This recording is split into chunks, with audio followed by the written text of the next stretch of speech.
In the last video, we discussed overfitting and the limitation of neural networks to generalize to new sources.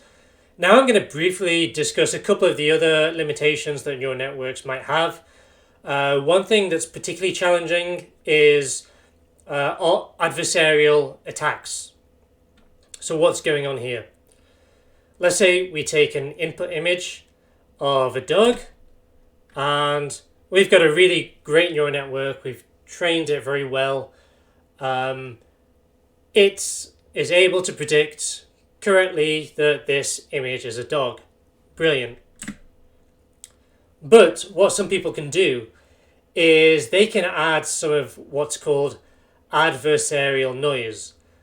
And this noise is designed specifically to mess with the network and impact its ability to produce a good classification. So when you add this adversarial noise, you get a permuted image, which to the human eye looks identical to the input image. So human can't perceive any difference. But when a network tries to predict on this, it gets something ridiculous like an aeroplane, or it gets any class that the noise is designed to output. And this is true within text. It also occurs within images, not just for classification, but for image tasks. I've seen it with person re-identification. It's still a challenge that we're very much trying to figure out. Firstly, what sort of adversarial attacks work best and how can we create better adversarial attacks? But also on the flip side, what is the best way to defend against these adversarial attacks? How can we be robust against them? So that's a very, very active field of research at the moment.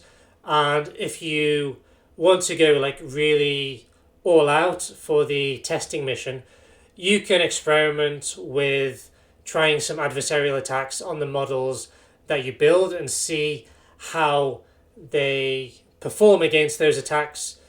And also, like, if you want to like get really amazing marks, you can look at some defenses that you can employ to improve your model robustness. Second thing is explainability, interpretability. So we've already talked about a model that has 1 trillion parameters. There's no way that a single human being can go through all of those trillion parameters and understand exactly what is going on within this model. So if an AI, like let's not say 1 trillion parameters, let's make it a smaller deep learning system which still has 1 million parameters. This is a lot more common.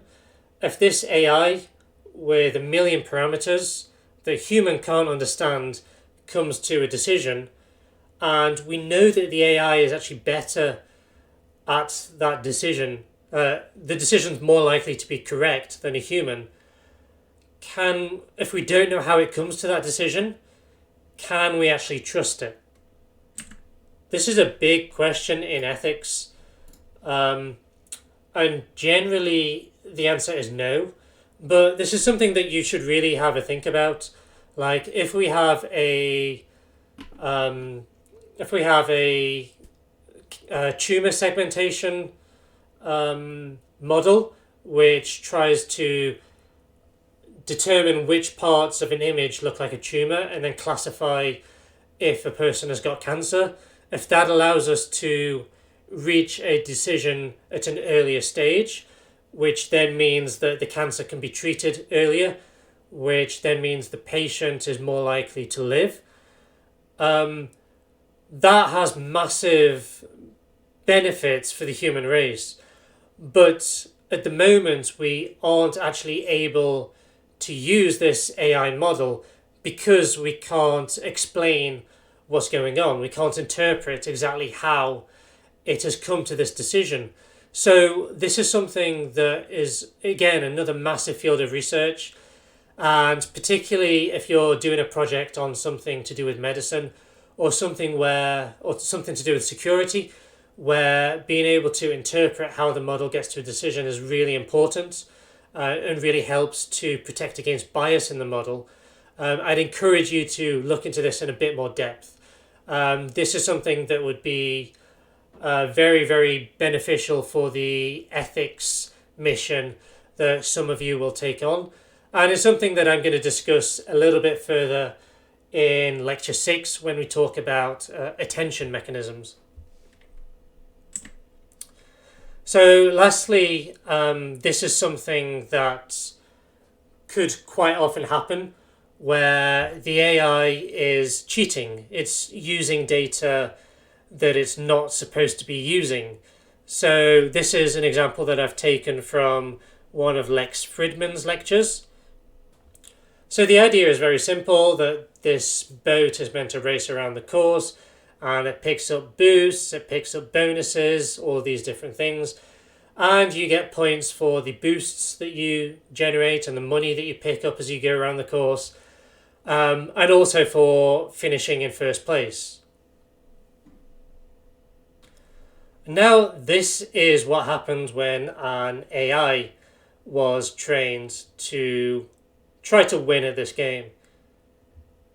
It completely stopped bothering trying to win the race, which is really the definition of the game, but instead it just focused on picking up these turbos and actually discovered an infinite loop that it could go into to guarantee that it was going to win the game, because it's going to pick up all of these turbos and create the most points.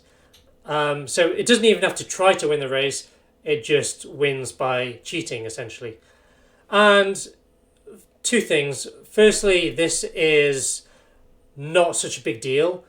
Firstly, because we can interpret it, because we can see the output of the AI very visually as we watch how it plays the game, but also because winning at this game is not actually really that big a deal.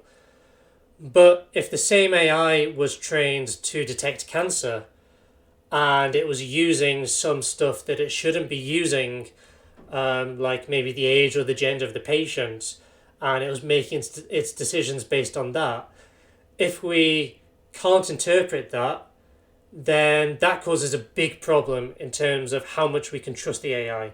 So just that we've got evidence that the AI does try to cheat when it gets the opportunity should give us very big cause for concern when we try to employ these models in the real world.